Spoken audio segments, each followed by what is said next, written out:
Partai Amanat Nasional resmi bergabung di koalisi pemerintah. Apa yang membuat PAN pada akhirnya bergabung bersama partai pendukung Jokowi Ma'ruf Amin? Ya, saya tegaskan pada hari ini bahwa Partai Amanat Nasional adalah partai koalisi pemerintah sekarang ini. Mana ya perasaannya Pak Amin Rais? Pokoknya saya usul supaya Asman Abnur segera keluar dari kabinet itu ya.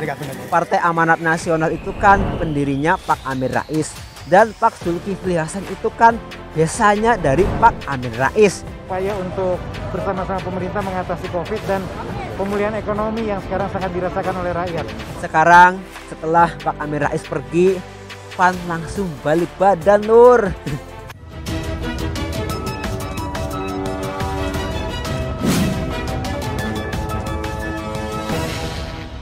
Wujud juga kebersamaan PAN dalam pemerintah.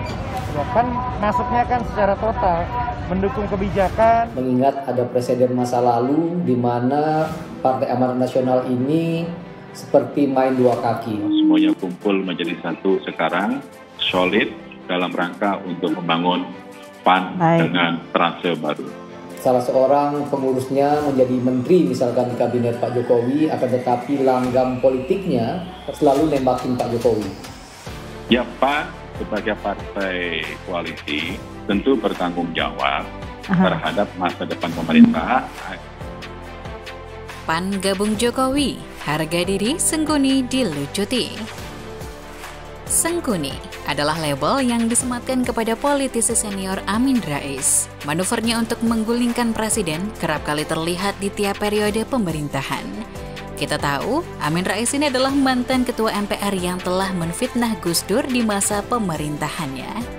Ia menuduh tanpa bukti bahwa Gus Dur korupsi Bulog. Lewat manuver liciknya itu, ia kemudian mengadakan sidang istimewa untuk menggulingkan Gus Dur. Ambisi kakek tua ini ternyata tidak pernah mati. Semangatnya untuk kembali menjatuhkan presiden tidak pernah padam. Sejak Jokowi menjadi presiden, Amin Rais kembali tampil dan sibuk di kanal-kanal berita memberikan kritikan, ejekan, sebutan, dan lain-lain. Mulai dari Jokowi presiden bebek lumpuh lah, Jokowi antek asing-aseng lah, Jokowi antek PKI lah, dan lain sebagainya.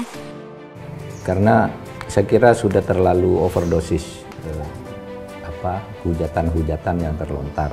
Itu nanti Pak Jokowi namanya lincak presiden bebek lumpuh. Aduh, mau saya tabok karena di mana cari itu?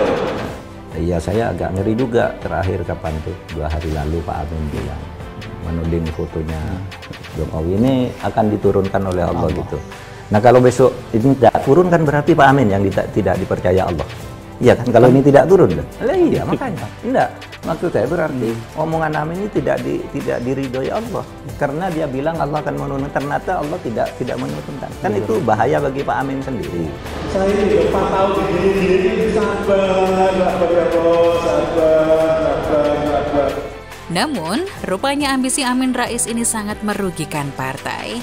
Maka dari itu, Partai Amanat Nasional atau PAN yang kini digarap oleh besannya sendiri, mendepak Amin Rais keluar dari partai.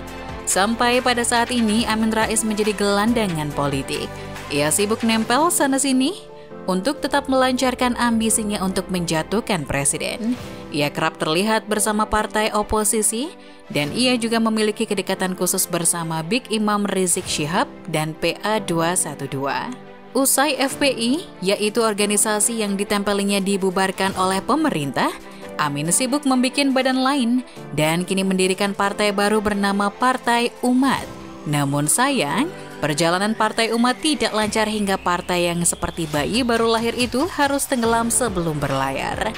Amin Rais sendiri kembali menjadi gelandangan politik, sukses menelan pil pahit yang dialaminya selama berpuluh-puluh tahun. Label Sengkuni menyemat pada dirinya yang sudah menua itu. Kini bak dilempar tai oleh Zulhas yang tidak lain besannya sendiri. Partai yang didirikan Amin Rais ini membelokkan haluan dari yang semula oposisi menjadi koalisi. Sungguh tak terbayang betapa sakit hatinya orang tua satu ini melihat perjuangannya dibuang sia-sia dan dirinya dipermalukan oleh besannya di hadapan jutaan rakyat Indonesia. Amin benar-benar sudah tidak berguna. Harusnya ia sudah menikmati hari tua saja bersama para cucunya dengan secangkir teh panas di saat senja. Namun rupanya masa tua Amin tidak begitu bahagia. Ya, sampai di sini kita akan selalu mengaitkannya dengan karma dari Gus Dur. Diketahui akhirnya resmi PAN bergabung koalisi pemerintah yang mendukung kepresidenan Joko Widodo untuk periode 2019-2024. Kepastian itu terungkap setelah Ketua Umum PAN Zulkifli Hasan ikut rombongan pemimpin parpol koalisi bertamu ke Jokowi di Kompleks Istana Kepresidenan Jakarta Pusat Rabu 25 Agustus. Pertemuan itu dihadiri 6 ketua umum dan 6 sekretaris jenderal partai politik yang selama ini mendukung pemerintah. Selain itu ada pula 2 perwakilan dari PAN yakni Ketua Umum Zulkifli Hasan dan Sekretaris Jenderal Edi Suparno. Sekretaris Jenderal Nasdem Joni G. Plate menyebut PAN sebagai sahabat baru dalam koalisi. Nasdem diketahui sudah 2 periode menjadi koalisi bagi kepemimpinan Jokowi sejak awal. Sementara itu PAN seperti pada periode 2014 hingga 2019, pada periode 2019 hingga 2024 ini pun terbilang anak baru dalam koalisi mendukung pemerintahan Jokowi. Meski PAN gabung koalisi pemerintah, parpol itu belum serta-merta mendapat kursi di kabinet. Joni menyebut tak ada pembicaraan soal kocok ulang atau reshuffle kabinet dalam pertemuan itu. Selanjutnya, Wakil Ketua Umum PAN, Viva Yoga Mauladi, mengaku pihaknya menyerahkan persoalan alokasi kursi menteri untuk partainya kepada Jokowi selaku presiden. Dia menegaskan bahwa itu merupakan hak prerogatif seorang presiden. Viva menyampaikan itu guna menjawab kemungkinan PAN masuk kabinet setelah Ketua Umum PAN Zulkifli Hasan dan Sekjen Edi Suparno ikut dalam pertemuan Jokowi dengan pimpinan parpol koalisi pemerintah di Istana Kepresidenan pada Rabu 25 Agustus. Semuanya diserahkan kepada kebijakan dan hak prerogatif Presiden, kata Viva saat dihubungi cnnindonesia.com Rabu malam. Sebelumnya, Jokowi mengundang para elit partai politik koalisi ke Istana Kepresidenan Jakarta Kamis 26 Agustus. Pertemuan itu dihadiri oleh seluruh ketua umum dan sekjen parpol koalisi. Pertemuan dihadiri Ketua Umum PDIP Megawati Soekarno Putri, Ketua Umum Nasdem Surya Paloh, Ketua Umum Partai Gerindra Prabowo Subianto, Ketua Umum PKB Muhaimin Iskandar, Ketua Umum Partai Golkar Airlangga Hartarto, serta Ketua Umum PPP Suharto Monoarfa.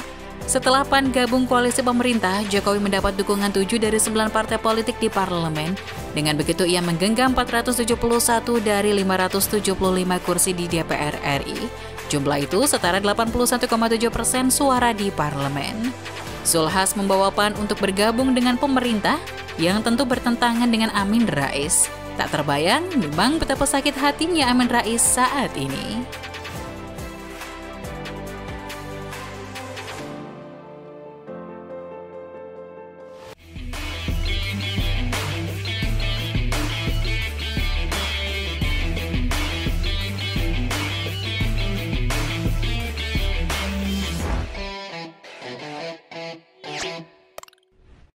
Jangan lupa untuk subscribe dan nyalakan lonceng notifikasinya.